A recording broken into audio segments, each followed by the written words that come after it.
Bonjour à tous, bienvenue sur 01net TV. Se faire soigner ou du moins diagnostiquer par un ordinateur, ce sera peut-être une réalité un jour. C'est l'une des innovations dévoilées cette semaine au salon NetExplo qui se tient à Paris. Et NetExplo, eh bien, nous en parlions hier soir, ici même sur ce plateau, dans 01 Live Hebdo, le grand débrief hebdomadaire de l'actualité high-tech, en l'absence de François Sorel, vous le constatez, qui prend quelques jours de vacances. Mais nous étions avec Frédéric Simotel pour voir en détail cette édition 2014 de NetExplo.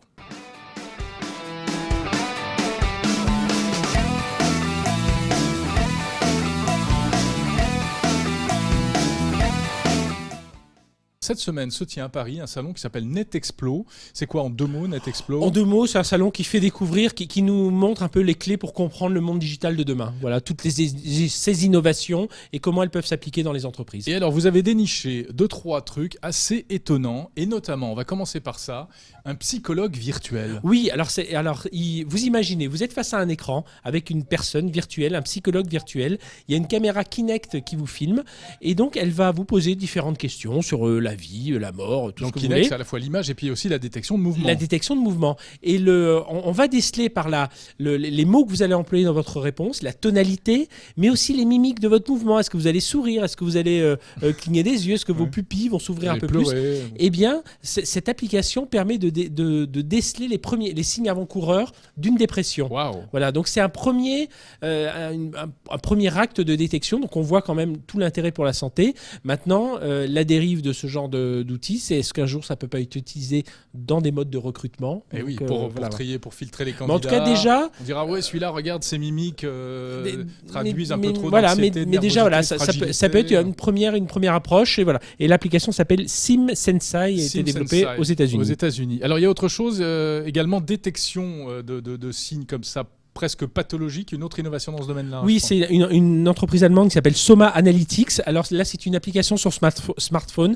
Et là, un peu comme la précédente, mais sans la reconnaissance des mouvements du visage, c'est la tonalité, c'est le rythme de la voix, il y a tout un tas de choses. Ça peut même déceler on va enregistrer son rythme de sommeil. Ouais. Là, ça va nous suivre. Et c'est pour prévoir des risques de burn-out cette fois-ci. Le burn-out. Donc voilà, si on dort mal, si on charge de travail. Voilà, si on a l'air un peu énervé, si on a un rythme de langage trop fort, et justement ce manque de sommeil, ben voilà, cette application peut nous prévenir. Il y a tous ces indicateurs. Ce qui est un problème réel aujourd'hui Exactement. Pour certaines personnes dans certaines entreprises.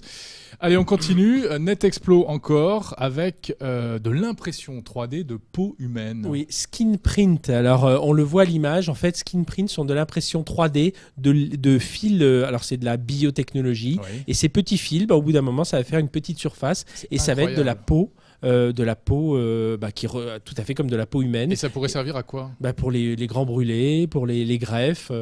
Donc on peut imaginer tout un tas de développés. La société, ce sont des fondateurs hollandais et ce sera viable d'ici 2-3 ans.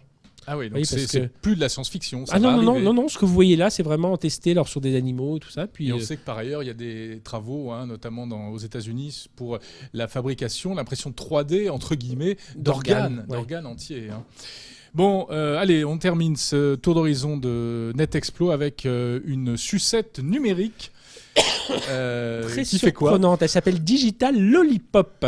Et en fait, c'est une petite sucette qui va, avec des électrodes, va aller stimuler vos papilles dans votre bouche et va vous donner des sensations de sucré, de salé. Voilà. Donc, alors on peut iminer on se génère des goûts qui n'existent pas réellement. On génère des goûts qui n'existent pas. Alors, on l'a pas encore testé. Hein. C'était fait à Singapour, mais enfin, il nous tarde de la tester. Donc, évidemment, il y a le côté amusant, mais il peut aussi avoir le côté diététique. On va avoir une sensation de sucré à la fin d'un repas, mais sans le manger. Sans les calories. Peut-être cette électrode, parce que souvent on est déjà rassasié, mais on a quand même envie de cette petite carré de chocolat à la fin.